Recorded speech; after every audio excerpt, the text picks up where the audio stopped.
It was a windy autumn day at the University of Brighton. It felt like anything could happen, and John wished it could. He had lots of essays to write, but he had no ideas. So he took number 25 bus back home.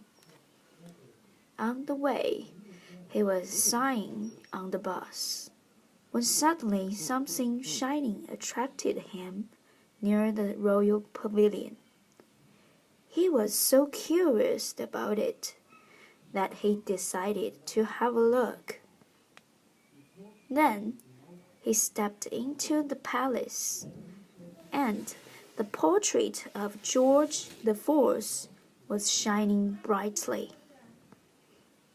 Feeling dizzy, he found himself sitting on the throne of a king, surrounded by many people who were kneeling down and calling, "Your Majesty!" He was shocked. "Who am I?" he shouted. One of the ministers whispered, "You are the King of England, George IV. Are you all right? Just now you passed out for a while." At the moment, he realized that he had time traveled. "What am I going to do next?" John asked.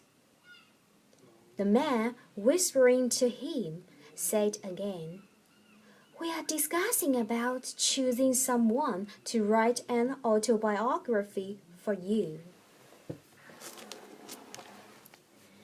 It was amazing that it was exactly the topic of his essay.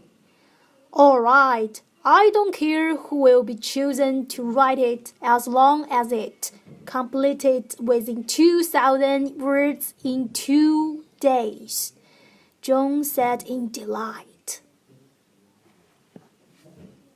2 days later, his own autobiography was down in front of him. What a fantastic essay! All of a sudden, something shone brightly again. It seems there was going to be a storm. Opening his eyes, he found himself still on the number 25 bus. What surprised him most was the autobiography of George IV was in his hand. All of his problems were solved.